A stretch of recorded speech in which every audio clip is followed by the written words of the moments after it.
hierarquias raciais e fenotípicas. Ele ilustra no livro como a internalização das hierarquias raciais e fenotípicas leva alguns membros de famílias negras a se tratar de maneira diferente de acordo com a aparência racial. No livro discuto exemplos de mães que ficam ansiosas sobre a aparência racial dos seus bebês. Outra mãe que cuida melhor do outro porque tem pele mais clara. E uma menina que temia perder o carinho dos seus pais porque a irmã dela nasceu mais clara e com cabelo mais liso. E ainda tinha outras famílias que eu rotulei de famílias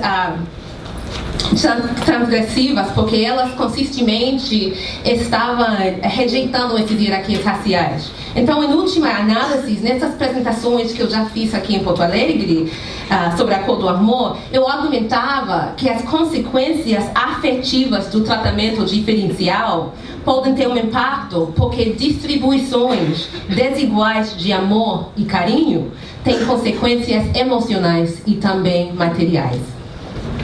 Mas hoje vou fazer algo diferente.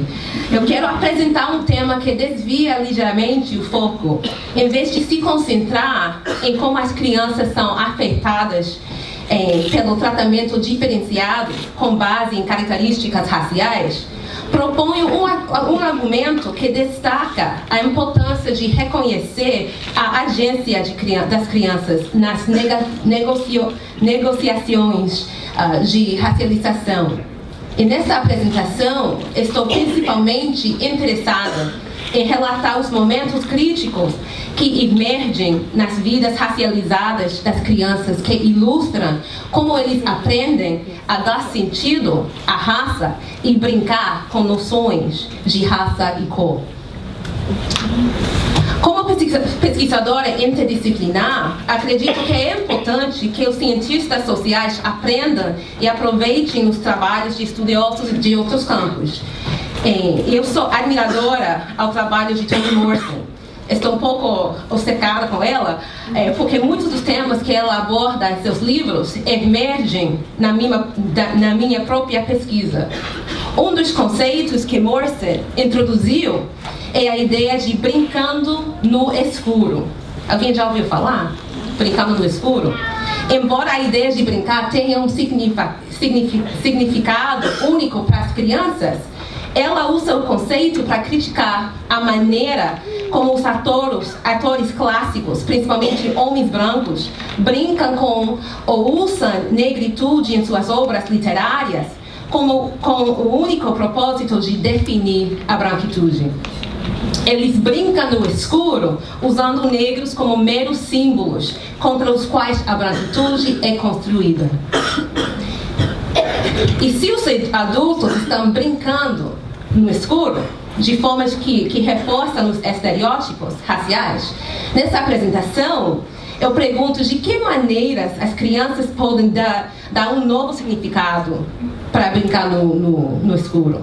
Também pergunto como o racismo se infiltra nas brincadeiras e na imaginação das crianças. Essa é uma pintura de Alice no País de Maravilhas, criada por um artista que também explora as questões de como o racismo impacta a imaginação das crianças negras. O artista também é meu marido. Para fundamentar o meu trabalho, eu parto da literatura sobre socialização racial, para enquadrar como pensam nessas questões. Pesquisadores tanto do Brasil quanto dos Estados Unidos escrevem extensamente sobre a socialização, um processo implícito e explícito pelo qual os indivíduos aprendem sobre os papéis e as normas de uma sociedade. Como a maioria de vocês pensava, eu não sei se isso é o caso, provavelmente são especialistas em socialização na infância. Isso é verdade ou não é verdade? Não é verdade, não sei. Vou me concentrar menos na revisão da literatura. No entanto, penso que é importante identificar algumas das principais contribuições da literatura que orientam meu trabalho. Principalmente, eu quero falar sobre a agência de crianças, e eu acho que alguém falou isso durante o painel, que é importante não ver as crianças só como vítimas, mas ver as atuações de crianças de uma outra perspectiva. Normalmente, quando falamos sobre socialização, escrevemos muito sobre a questão de gênero, mas eu estou interessado em como a questão de gênero e raça também se influenciam. Às vezes, na literatura, muito do trabalho que tem a ver com socialização tem muito a ver com o desenvolvimento da identidade racial. Isso é uma questão importante, mas para mim, eu acho que poucas pesquisas são produzidas sobre como as crianças aprendem e praticam regras raciais e a etiqueta racial. Então, quero focar nesses elementos menos estudados hoje e discutir o significado que vem deles. Teoricamente, na minha pesquisa, eu utilizo a noção de capital cultural de Bourdieu para me referir aos recursos e vantagens que se ganham a partir da proximidade de seus comportamentos, preferências, linguagem, perspectivas para com os do grupo dominante. Então, o conhecimento sobre normas sociais, regras raciais, podem servir como um tipo de capital cultural. Conceitualmente, eu uso o trabalho de Franz Wenders-Twine, que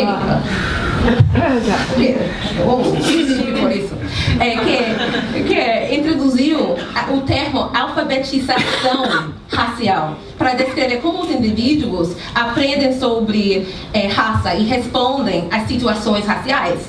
Eu expandi-lo ainda mais para explorar o que eu chamo de fluência racial, que transmite a capacidade de detectar nuances. Fluência racial é a posse de conhecimento sobre princípios fundamentais que orientam o sistema racial dominante. É a capacidade de usar esse conhecimento de maneira criativa e até divertida. E rapidinho, a fluência racial também se destaca de 4 maneiras principais. Ela capta o qual efetivamente uma pessoa responde às percepções do racismo. Não apenas se uma pessoa pode ou não identificar incidentes raciais. Ela não antecipa uma resposta antirracista às situações. E, na verdade, neste estudo, estou particularmente interessada em como as crianças e os adultos têm agência para rejeitar ou reproduzir ideias raciais, dependendo da situação.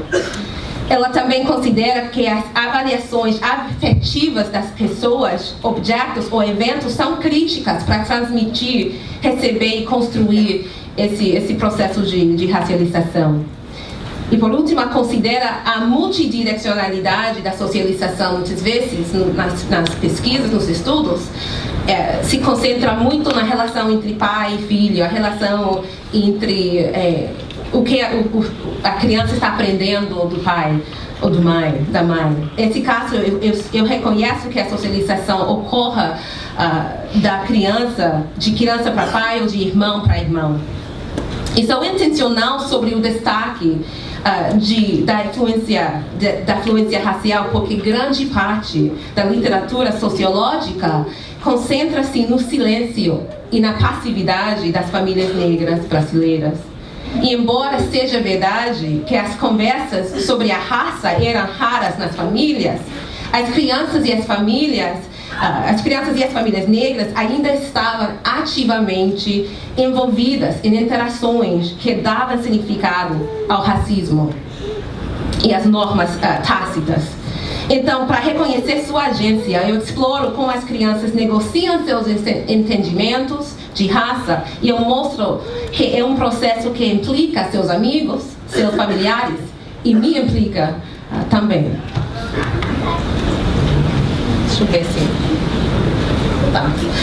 Os dados para esse projeto foram coletados através de entrevistas realizadas ao longo de um período de 16 meses entre os anos 2009 até 2010, com 116 entrevistados, além de observação participante em 10 famílias nucleares, em 5 famílias estendidas, em um bairro pobre na cidade baixa de Salvador. Tem alguém aqui de Salvador, da Bahia? Alguém? Nenhuma pessoa. Uau, okay. Uma pessoa. Ah, tá. O estudo começou em 2010 com as últimas entrevistas de acompanhamento realizadas em 2014. E a grande maioria dos membros da família se identificou como negro, embora houvesse membros que não se identificassem como tal. E desse número, 20 eram crianças. 80% delas eram meninas negras. E as crianças entrevistadas variaram de 7 a 13 anos. Houve um componente etnográfico significativo também para essa pesquisa. Além das entrevistas, assisti a eventos culturais, celebrações de aniversário, eventos religiosos, jogos do Copa do Mundo, saí durante Carnaval, puramente a fins de investigação. Mas foi importante para a pesquisa fazer isso. Mas além disso, eu visitei essas famílias semanalmente e passei um período com elas. E precedendo o processo de entrevista oficial com as famílias e crianças em Salvador, passei vários meses com brasileiros em ambientes informais para aprender o léxico racial e da cor. Para aprender normas sociais e expectativas, bem como negociar com as leituras do meu próprio corpo racializado, influenciaria meu contato com as famílias e minhas experiências do dia a dia em Salvador. Foi através dessas experiências que identifiquei um contato da comunidade que me apresentou as famílias que constituíram a base desse estudo. Então, no que se refere à importância de se investigar acerca das brincadeiras de crianças e o conceito de influência racial, eu ofereço uma experiência marcante com Leo. Leo é um menino precoce e extrovertido de 9 anos. E como faço com todos, pedi-lhe que me falasse sobre a história do início do Brasil. E em voz alta e muito teatral, ele respondeu: na era das grandes navegações. Eu fiquei impressionada porque ele só tinha 9 anos. Ele continuou contando-me sobre a aventura em busca de ouro e joias e especiarias. Na narrativa de Leo, a história do Brasil não inclui a escravidão. Então lhe perguntei diretamente: como os negros entram na história? E com olhos ansiosos, Leo me oferece uma demonstração de como era amarrar e espancar um escravo. Eu recusei a demonstração, mas não antes de ele sorrir e levantar as mãos acima da cabeça, fingindo se prender a um pelourinho, como se tudo fosse apenas uma brincadeira. E para ele era uma brincadeira mesmo. Como socióloga, é difícil ter essa experiência e não pensar na ideia de Toni Morrison, de brincar no escuro. Especialmente no diz respeito à exploração das experiências dos africanos escravizados para fins de entretenimento e jogos. Me levou a perguntar como o racismo e percepções de hierarquias de raça e cor influenciaram os jogos, as brincadeiras e a imaginação de crianças, de maneira a moldar ou desenvolver a fluência racial. Então, apresento dados para ilustrar como as crianças brincam com e negociam as regras complexas e normais raciais. E acho importante deixar claro que eu defino brincadeira e a ideia de brincar livremente, porque para captar as diversas maneiras de reconhecer a agência de crianças. Vou concentrar em alguns casos que mostram os temas que mais surgiram em minha pesquisa.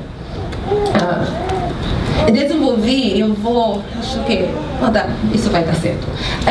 Desenvolvi um bom relacionamento com 2 primas de 9 anos de idade, Natália e Zika. E eu jogo alguns jogos de mão no terraço com elas e nossa conversa muda organicamente para raça e cor. E temos essa conversa. Vai ser muito difícil para vocês. Deixa eu ver. A conversa é assim. Eu pergunto, qual é a sua cor? E Natália, mestiça. Eu não sei, na verdade. Qual é a sua cor? Eu pergunto para ela. Morena. Ok, então sua raça é mestiça e sua cor é morena? E Natália, com risos, não. E eu, mas foi isso que você disse. Ok, qual é sua cor? Ela responde, morena. Qual é sua raça? Silêncio. Silêncio muito constrangedor. E eu falo, é que você se descreveu com várias palavras diferentes. E eu quero ter certeza de que estou entendendo. Qual é sua raça? Natália brinca com as mãos e ri nervosamente. Depois fala devagar, suavemente. Negra. Então eu observo Natália lutando para conciliar as respostas inconsistentes que ela forneceu. Ela usa o que a socióloga Ginetta Candelario se refere como ambiguidade semântica estratégica. Não sei como ela vai falar isso. Um tipo de jogos de palavras que as pessoas, especialmente no Brasil, usam para não se auto-identificar como negra, pelo menos no início da conversa. Mas eu estava curiosa sobre como uma criança maior responderia. Então perguntei a Larissa, de 12 anos de idade, qual é a sua cor? Ela falou morena. Qual é a sua raça? Fala, seu irmão entra na sala. Ah, raça? O que você quer dizer? O que signifique para você? Eu não sei, ela fala. Paulo, o irmão que está lá, interrompe e ela falou, você é negra, nós somos negros, eu, você, Elizabeth, negros, cabelos negros, pele negra, dentes brancos. Todos rindo. Bem, então negra, ela fala. Então nesse caso, Paulo intervém para socializar sua irmã mais nova em sua classificação racial. E na verdade, muitas vezes, quando as crianças não sabiam como responder, pediam ajuda a outros membros da família, especialmente aos irmãos. E a dificuldade que eles tinham de falar de negritude, eu acho que foi ligado ao fato de que não ligavam a história dos negros do Brasil com a África. E sua dificuldade em fazê-lo, mesmo na Bahia, um estado que se comercializa como África no Brasil, reflete uma questão de acesso à informação. E o acesso limitado à informação sobre a história pode criar lacunas de conhecimento. E isso pode ter um impacto generacional. Então, eu tenho uma conversa com Sônia. Sônia é uma mãe negra de 30 anos de idade e mais de 6 filhos. Ela tem dificuldade em responder as perguntas sobre como os negros vieram para o Brasil. A conversa era assim. Eu acho que vocês vão entender a conversa, então não vou ficar dizendo Elizabeth e Sônia. A conversa era assim, o que você aprendeu sobre como os negros vieram ao Brasil? O que você sabe sobre essa história? Bom, o que eles dizem em livros, você sabe, blá, blá, blá. Mas como eles chegaram mesmo? Mas o que quero dizer e como você entende essa história? Deixe-me ver, bem, assim, deixe-me ver. Como eu vou lhe contar? Espere um minuto, meu cérebro está devagar hoje. Você quer saber como os negros chegaram no Brasil?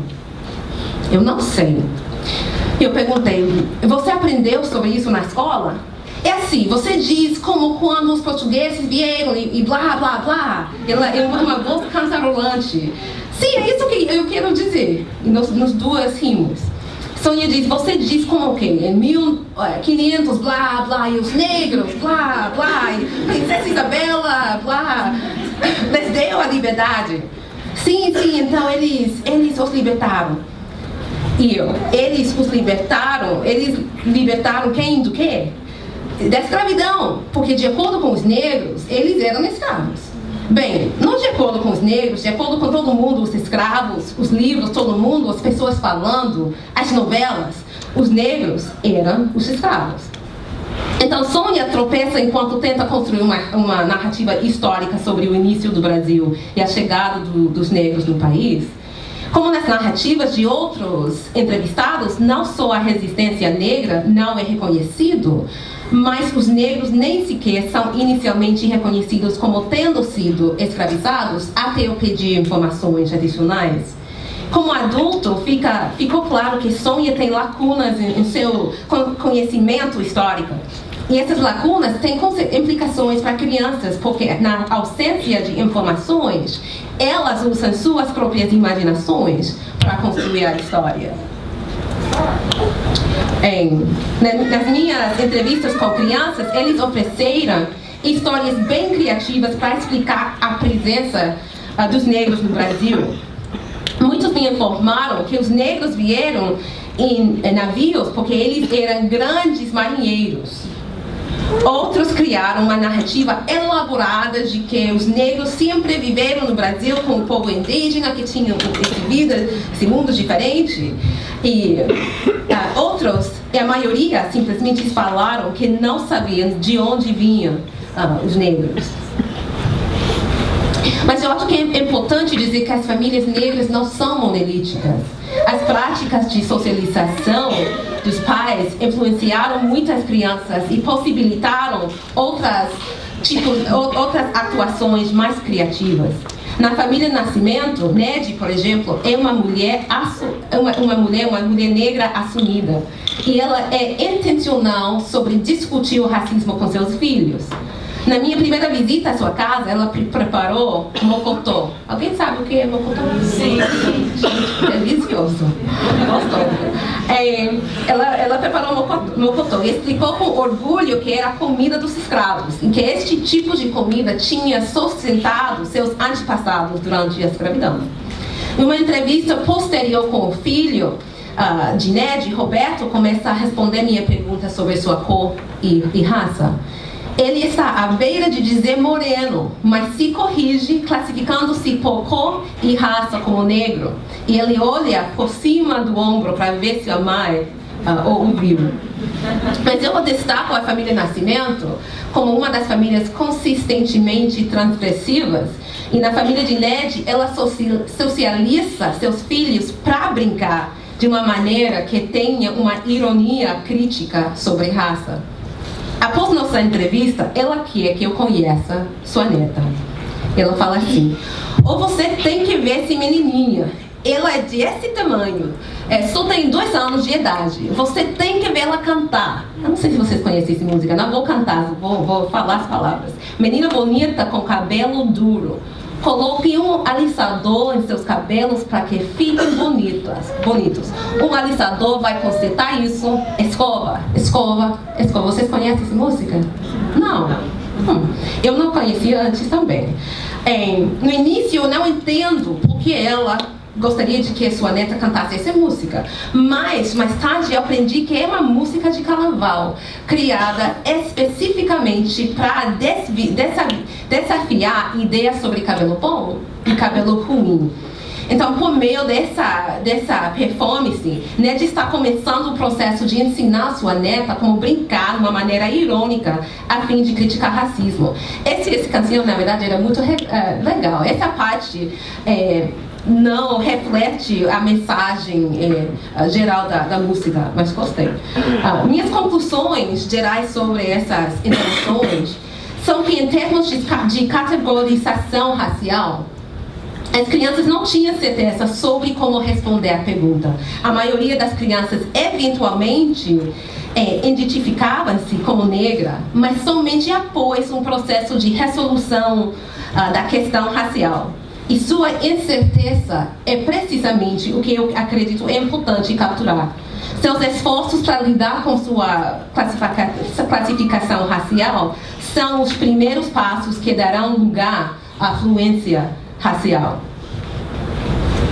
E agora que entendemos como as crianças falaram sobre raça e cor, eu gostaria de mostrar outros exemplos de como elas negociaram regras de etiqueta racial. Como eles conversaram sobre raça e cor com os outros, e como a linguagem de raça e cor deslocou-se dependendo com quem e de quem estava falando. Crianças e adolescentes no bairro tinham uma grande capacidade de processar, questionar e desafiar a etiqueta racial. Entre este grupo, a fluência racial ainda está em seu estágio de desenvolvimento nascente. Este contexto era ideal para observar sua aprendizagem racial. Meu próprio posicionamento como mulher negra era fundamental para as minhas interações com as crianças. Muitas vezes me faziam perguntas, especialmente quando chegamos ao final da entrevista. E suas perguntas ajudaram a construir um bom relacionamento e também eram teoricamente valiosas. Uma das maneiras que vemos a agência de crianças é através de seu próprio policiamento de categorias raciais e de cor. Leo, esse mesmo menino, me perguntou sobre minha cor e raça depois de uma entrevista. E eu respondi, sou preta, sou negra. Sou preta e sou negra, foi isso que eu falei. E ele respondeu assim: Não, você não é preta. Elizabeth, você não é preta. Você é morena. Ele pausa, olha para os meus braços, meus cabelos, meu rosto. Bem, você é morena escura, mas você não é preta. Agora, seu marido, ele é um pouco preto. Sim, dedinho. Mas você não é preta, Elizabeth. Preto é a cor de uma coisa assim, apontando para meu caderno de campo. Você não é assim, você não é preta. Então, Leo me sanciona por usar indevidamente os termos errados. Meu marido é negro e é muito mais escuro que eu. Mas para manter a etiqueta adequada, Leo o descreve como um pouco preto, para diminuir o peso do comentário. O uso de morena escura me permite permanecer no ambíguo e respeitável domínio de morena. Mas vejo que o seu uso de preta é um reflexo de sua fluência racial. Por quê? Momentos depois, quando ele descreve uma prima, que é muito mais clara do que eu, essa prima, é descrita como preta. Mais claro que eu, mas preta. Então ele explica que ela é muito pobre e, na verdade, ela é prima de consideração, ela não é prima biológica. Então, nessa interação, eu vejo como preta é um termo disponível para algumas mulheres, mas não para mim, por causa da minha classe, status e nacionalidade. Aqui ele está brincando com essas categorias de cor. E havia outros exemplos em que outras crianças violaram completamente a etiqueta racial.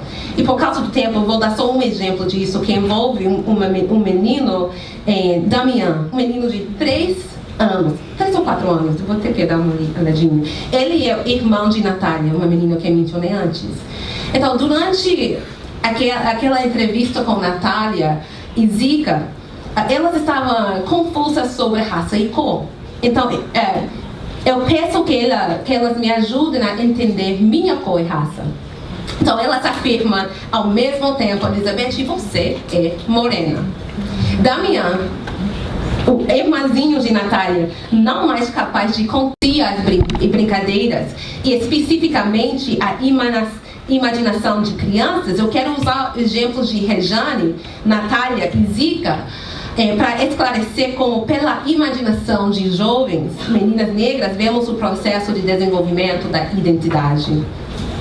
Como alguns de vocês devem saber, eu não sei, 2 de fevereiro é um dia especial. Por quê? Nossa Senhora de Iemanjá. Ah, isso, ok. Perfeito. É dia da festa de Iemanjá, um dos dias mais sagrados para os praticantes do candomblé.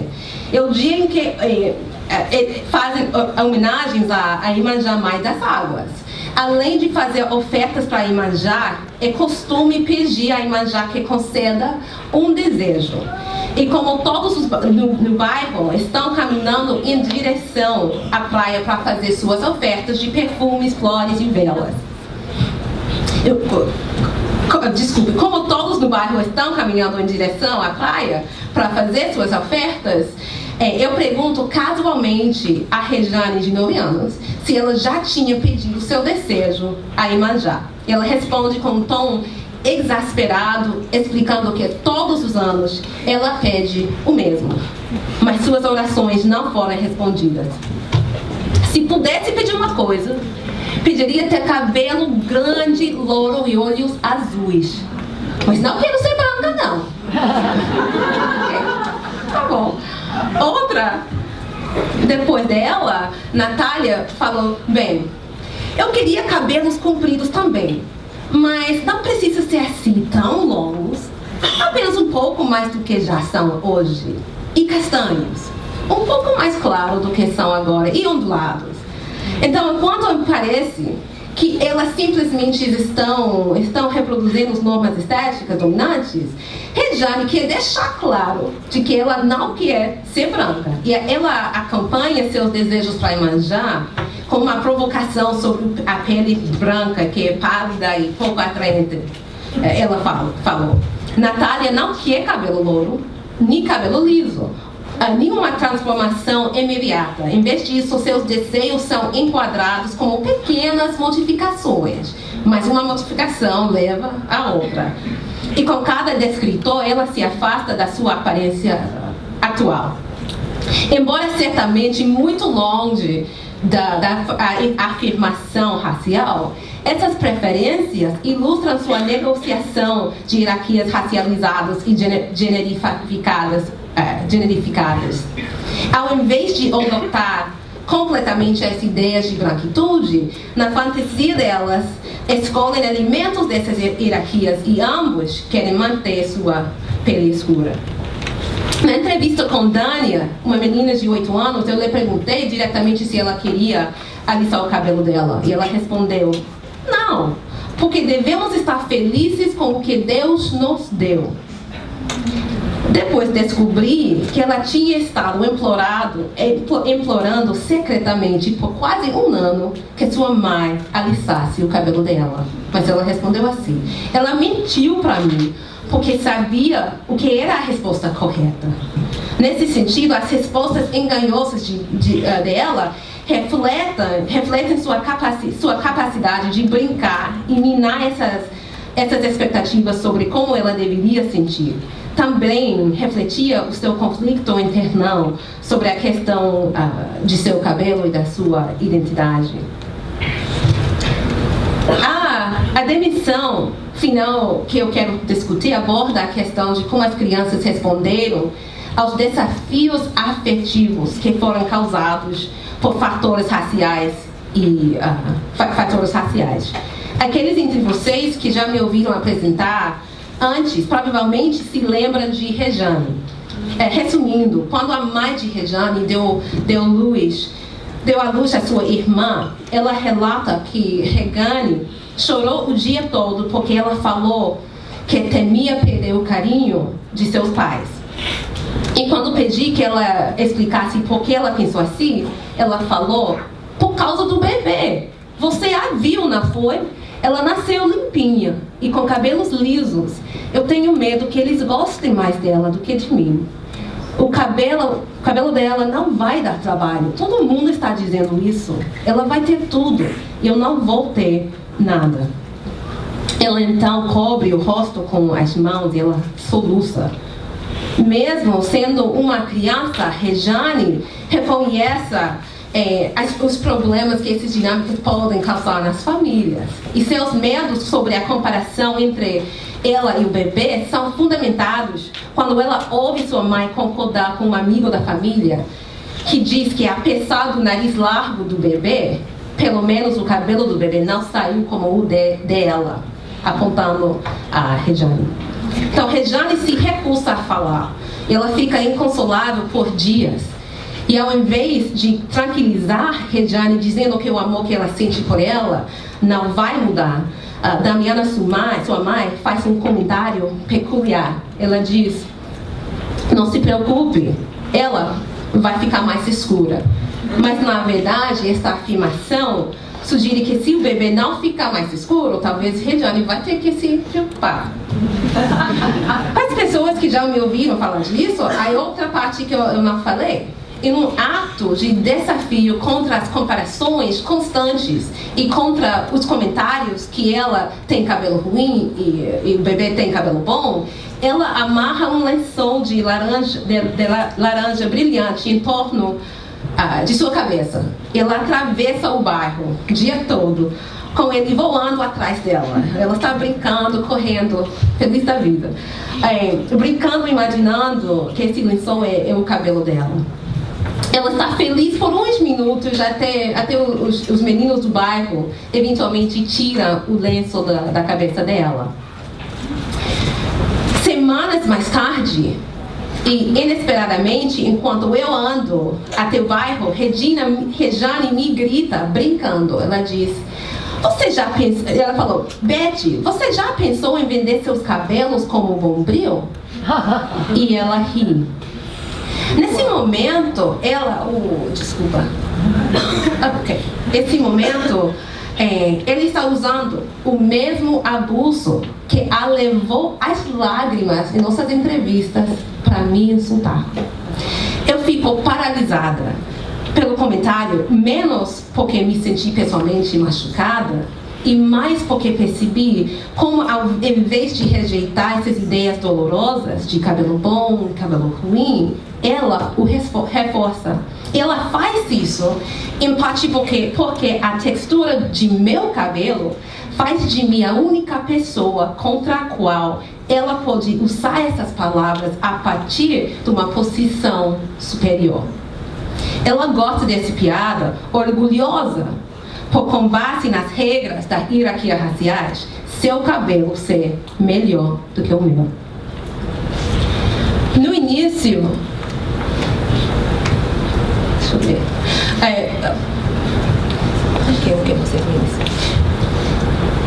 No início da apresentação, mencionei que a maioria dos meus entrevistados não eram crianças, mas sim eram adultos. E as respostas retrospectivas dos adultos também me permitiram capturar alguns elementos afetivos da socialização que de outra forma seria difícil de capturar com as crianças. Explicando sua experiência e sua identidade racial como a criança, Ismara explica: é só em retrospecto que, sabe, eu consigo pensar sobre isso e realmente entender o que estava acontecendo na infância. Eu não tinha palavras para isso, mas é como se você pudesse sentir a diferença, sabe? Naquela época eu não me via como negra, eu dizia que era morena. Eu me chamava de morena, mas eu sentia que era diferente. Para demonstrar as maneiras sutis que a raça afetou sua vida, ela diz que quando criança ela tinha uma amiga branca chamada Ellen. E às vezes, enquanto brincava com Ellen, os pais dela, dessa menina, a menina branca, pediam-lhe para ela ir à loja comprar pão e pirulitos. Quando criança, Ismara não questionava isso.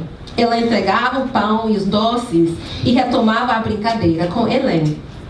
Mas já uma mulher adulta, ela se perguntou por que sempre lhe pediam para ir à loja sozinha, enquanto Ellen era obrigada a ficar em casa. Refletindo sobre a experiência, ela revela que havia uma diferença importante, porém sutil, na maneira como ela e Ellen eram tratadas. Ellen brincava em casa e era vista, como ela falou, como necessitando de proteção contra o mundo, enquanto Ismara, por ser negra, era vista como sendo do mundo. As famílias estariam dispostas a correr o risco de enviar Ismara para fora, enquanto Ellen era considerada mais delicada. Então, essa sensibilidade de Ismara, a sua alienação afetiva, faz parte da fluência racial. Ele permite que ela reflita sobre seu tempo de brincar com Ellen para entender melhor como o racismo influenciou seu tratamento. Tenho mais outra exemplo, não sei se dá tempo, mas vou dar esse exemplo. Outra entrevistada falou assim: apesar de não fazer parte do movimento negro na época, vivíamos no que se chamava de quilombos urbanos. Estes eram lugares onde as famílias negras ficaram depois da escravidão. Onde eu morava havia apenas negros. Não tínhamos educação formal, mas tínhamos uma noção de negritude e branquitude, embora não entendêssemos isso. Nós tivemos Motown, Michael Jackson. Sabíamos que Dona Linda não queria que brincássemos com seus filhos. Essa questão das brincadeiras entra, ou as reflexões sobre essas experiências de brincadeiras ajuda a ela, faz com que ela tenha um entendimento melhor sobre suas experiências com racismo. Estou concluindo, gente. No campo da pesquisa, foi muito mais difícil do que eu esperava desenvolver um relacionamento com as crianças. Nas entrevistas com crianças, porque eram poucas, fui além das entrevistas informais e observações. Lhes ofereci oportunidades para colorir, lhes pedi que me mostrasse suas bonecas, organizei grupos focais, participei em aulas afroestéticas, eu trancei os cabelos de Rejane e outras. E comecei a pentear os cabelos e a trançar os cabelos de Rejane como um tipo de intervenção para combater os comentários negativos que Rejane recebia. Podemos falar disso mais tarde, mas ao ultrapassar essa noção como uma observadora distante, consegui me conectar com meus entrevistados de maneira muito mais significativa. E essa abordagem proporcionou flexibilidade para fazer perguntas essenciais, ao mesmo tempo que me permitiu buscar novas fontes de dados. E com minhas entrevistas com crianças, isso tornou-se ainda mais importante. Então,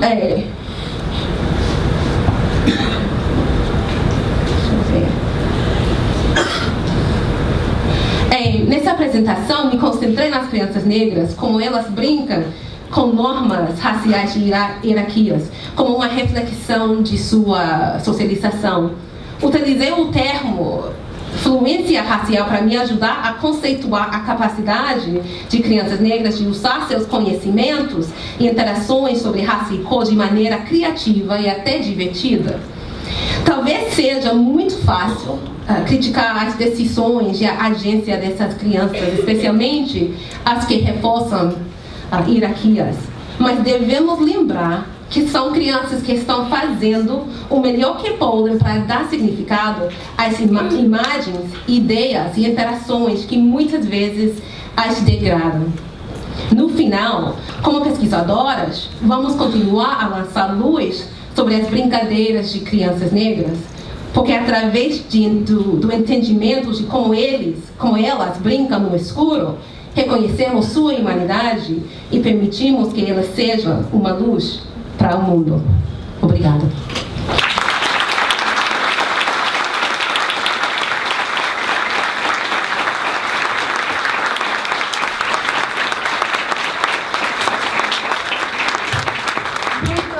Obrigada, Beth, por essa palestra tão animada e nos instiga com tantas ideias.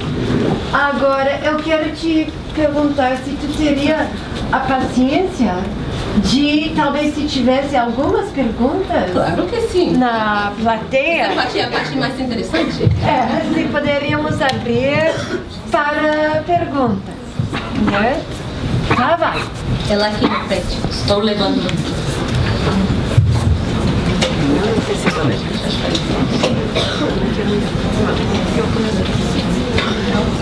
Boa noite. Boa noite. Meu nome é Elisiane, eu sou estudante de psicologia da URGS, do último ano aí, né? É a segunda vez que eu te ouço falar, Elizabeth. A primeira vez foi no ILEA, no Vale, ano passado, se eu não me engano. Foi, sim. Quando tu falaste da tua pesquisa, né, a respeito da adoção informal, e achei ótimo. Eu lembro que a gente trocou cartões no final. E quando eu olhei a divulgação do evento, eu pensei, ó, é ela de novo. Vou lá dar uma olhada, né? Matei a reunião da supervisão do estágio, mas estou aqui.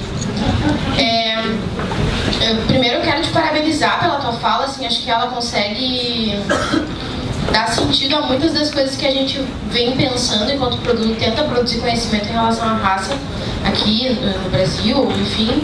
E segundo, fazer um breve comentário sobre uma experiência de estágio que eu tive com uma jovem negra clara, né? Uma jovem clara que talvez também se denominava, mas na Bahia seria muito mais do que morena, seria uma morena muito clara ou qualquer outra coisa, né? Na perspectiva da racialização que se tem lá, que é diferente. Sim, tu deve saber, né? E eu me recordo dessa experiência de estágio de duas situações específicas, assim, né? A primeira, quando a gente se conhece, eu e ela mora num abrigo, e eu era acompanhante terapêutica dela, nós estávamos nos conhecendo, ela ainda não havia me visto, portanto ela não tinha, enfim, né, ainda, as outras acompanhantes que ela havia tido eram provavelmente brancas, né, até então. Quando eu chego, a primeira coisa que ela me diz é que ela não gostava de pessoas negras. Assim, oi, tudo bem? Eu sou fulana, eu não gosto de pessoas negras. Eu estava usando um turbante naquele dia e eu pergunto pra ela, e aí, bom, né, vem essa questão da militância associada com a produção de conhecimento no lugar da terapeuta, né? E aí eu tive que fazer milhões de voltas pra não dizer pra ela, bom, mas tu também é negra, então... E aí eu perguntei, mas o que tu é? Aí ela disse, eu sou morena clara. Aí eu, tá, ok, isso eu posso aceitar, né? E aí eu digo, bom, mas eu sou negra. E como que a gente vai trabalhar juntas, andar por aí, caminhar, né? Que é a perspectiva do AT, se tu não gosta de pessoas como eu? E aí ela disse, tu também é morena.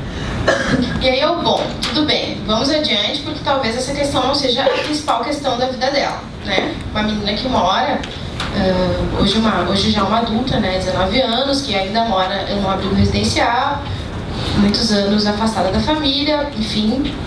Então talvez não fosse isso que estivesse pegando mais pra ela ali. Mas essa era uma questão entre nós duas, né? E aí, bom, o tempo passam-se alguns meses, eu saio de férias, retorno de férias.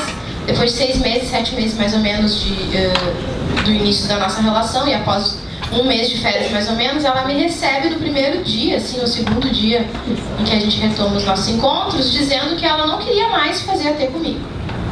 Porque ela queria uma AT branca, de cabelo liso, e essa é a única parte que eu acho engraçada, né? Alta. Bom, e aí, nisso, ela já havia trazido essa perspectiva para a equipe técnica, né? Antes do meu retorno. Quando eu retorno, ela repete na minha frente. E a gente tem uma intervenção de uma terceira mulher negra, também psicóloga, a gente é educadora da casa dela, que tenta intervir e entender por que aquilo estava acontecendo. Porque eu não estava conseguindo contornar a situação, e bom, a questão ali era transferencial, era comigo, e eu não tinha muito o que fazer naquele momento junto a ela. Assim. Então essa terceira pessoa problematiza, né? O porquê disso, assim. E ela fala que ela não gostava do meu cabelo. Aí essa gente educadora diz, mas esse cabelo dela não é muito parecido com o cabelo da tua mãe? E tu não dizia que o cabelo da tua mãe era bonito? É bonito na minha mãe, nela não é. Tá. E aí depois outras questões foram surgindo e ali essa terceira pessoa fazendo esse contorno.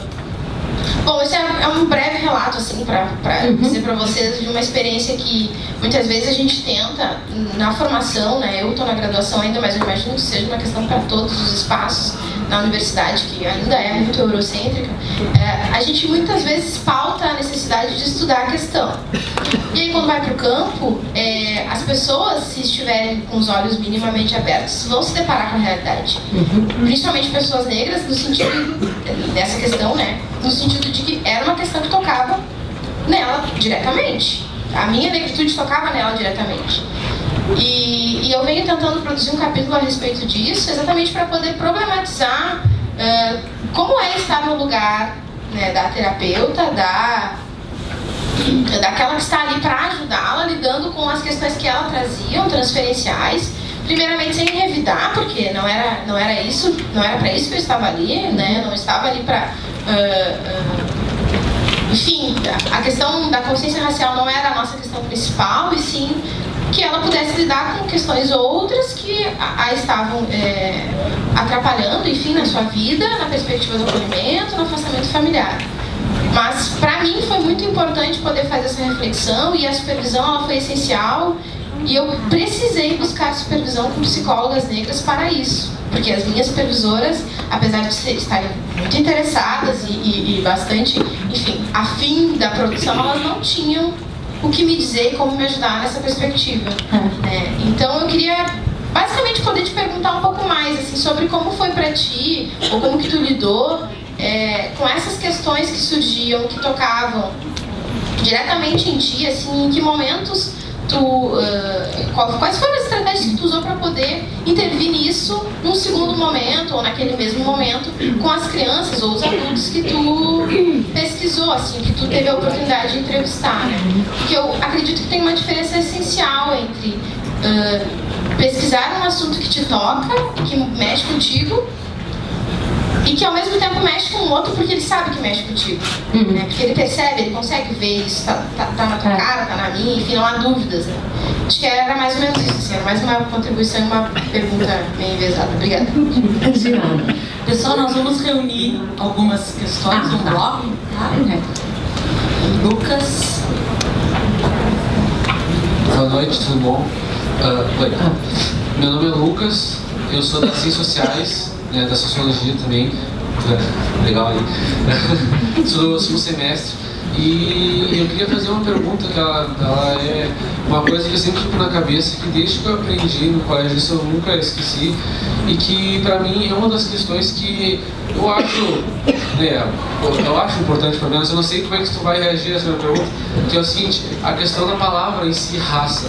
Porque quando tu pergunta a palavra raça para uma pessoa, né, pra mim essa palavra já tem um quê racista dentro dela, sabe? Eu sempre fui um adepto desde o início, por mais que a questão da palavra etnia fosse sempre delicado, tipo, mas né, a gente geralmente usa raça ali dentro da biologia, não sei o quê, mas eu sinceramente acho que eu não conseguiria perguntar a tua raça, eu não consigo, porque eu acho que ela já traz uma questão de que, tipo, a gente não ser seres humanos de cultura, não somos animais, assim, sabe, que cachorros que tem, né, tipos de raças. Pra mim ela já tem um tonamento racista. Não sei se tu também compartilha o pensamento de que quando pergunta pra uma criança, qual é a tua raça, tem o viés que botou aqui da fluência racial, mas também tem a questão que as crianças aprendem que cachorros têm raças. Às vezes não pode, às vezes a gente dizer que perguntar a tua raça também não quer animalizá-la. Eu fico com esse pensamento. Eu sempre quando trato dessas questões eu trago a palavra etnia com a questão da cultura, do junto, misturado com a questão do tom de pele, da região, origem. Pelo menos eu acho extremamente importante a gente trocar o vocabulário. Até porque quando a gente fala em como é que é mesmo, isso está denegrindo. No Brasil a gente usa a palavra denegrir, que é enegrecer a tua imagem. O nosso vocabulário está cheio de palavras, não sei se as pessoas concordam comigo, as pessoas estão aí saindo, mas as palavras no Brasil, na linguagem portuguesa, ela já tem um que racista, e para mim a linguagem é um dos primeiros objetos a se modificar.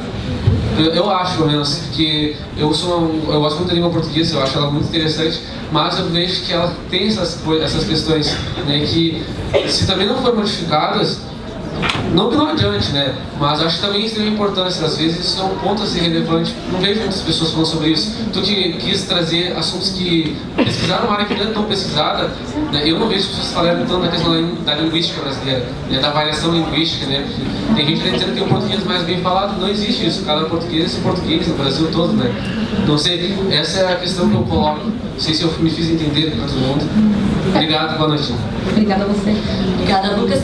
Suelen, é isso? Escrita. E aí depois nós passamos a palavra a Elizabeth. Uma boa noite a todas e a todos presentes. Gostaria de agradecer enormemente a tua presença aqui novamente, Elizabeth, porque nos instiga a refletir sobre inúmeras questões que são caras para nós, negros e negras deste país, e pensar produção sobre o tema. E eu gostaria de trazer algumas questões sobre as lacunas que você coloca na tua apresentação, no conhecimento sobre o processo da escravidão e de como os negros e negras pararam, né, nesse país, né, continental, e refletir sobre o processo também da educação, né, a falta de né, Lucas? Porque quando a gente fala que a gente quer dialogar sobre uma perspectiva de avanço, né, sobre que seria até um preconceito falar sobre raça, eu acho que a gente tem que falar sobre raça. A gente não fala sobre raça em lugar nenhum nesse país, como parece que é algo ruim, de ser dialogado, a gente precisa estudar, a gente precisa refletir sobre como se deu esse processo e como esse processo, o não falar sobre, o não conhecer, é que o torna, né, de uma certa maneira, um tema que é delicado, né? A gente não fala sobre, mas a gente precisa falar sobre, porque o nosso povo está morrendo por conta de um racismo institucional nesse país, homens e mulheres negras, em especial a juventude negra. Então, ou seja, a academia precisa produzir e falar sobre raça, racismo e compreender esses processos de racialização dos nossos corpos. Então, Elizabeth, eu gostaria de falar, de te questionar, para mim, essa lacuna, ela toca a nossa população negra por a gente não compreender um processo histórico, né, de opressão. Eu não conhecer a minha segunda geração atrás, ou seja, a gente não tem, a nossa história não é contada, não é narrada, não é historicizada. E essa lacuna também contribui para a população não negra também não conhecer a nossa história, ou seja, ela é prejudicial para todos e todas, né, para a gente poder romper com o ciclo de racismo que infelizmente vivenciamos a todos os dias. Nós acordamos e a cada momento na rua que a gente sabe o que é o racismo na nossa pele. Então, essa era a minha questão, né, na tua pesquisa sobre essa lacuna, sobre o conhecimento, sobre formação, sobre a educação no Brasil, sobre as questões raciais. O que você tem a falar sobre essa questão, sobre essa lacuna que, de fato, ela é prejudicial para todo o povo, né? Negro ou não negro, sobre a nossa história e sobre a nossa trajetória. Obrigada. Passamos, então, para a Elizabeth. Tá. Eu acho que vou começar com os seus comentários, Suelen. Eu acho super importante o que você falou sobre o fato de que no Brasil, uma coisa interessante que acontece quando as pessoas me convidam para falar sobre essa questão, eu acho que eu recebo muito mais espaço de falar sobre racismo e raça porque eu não sou brasileira. Eu acho que isso é muito problemático, né? Há um problema aqui, né? As pessoas me convidam para falar, eu fico lá, um banco cheio de pessoas, não há outra pessoa negra brasileira falando. Não é uma coincidência, sabe? Então, eu acho que isso tem muito a ver com a questão que você falou. Eu acho super importante não fugir da importância de racismo e raça. Isso não significa que não podemos problematizar as opções, não é dizer que não podemos falar de racismo e raça sem falar sobre o fato de que é uma construção social. É uma construção social que tem consequências reais. As pessoas estão morrendo, né? Tanto aqui quanto no meu país. Sim. Eu acho super importante falar isso. Mas você falou uma coisa interessante sobre a educação, e eu não tive tempo para falar disso hoje, mas uma parte da minha pesquisa envolveu uma colaboração com organizações da comunidade negra no Brasil, de ativistas negras. O Instituto Cultural Steve Biko é um dos institutos em Salvador que está trabalhando bastante e com a missão de combater o que eles chamam de escravidão mental. Isso tem muito a ver com essa questão da educação. O fato de que as pessoas nem entendem essa história, nem podem começar a ter essa conversa sobre racismo quando as pessoas não têm uma conversa séria dessas questões sem ter essa base.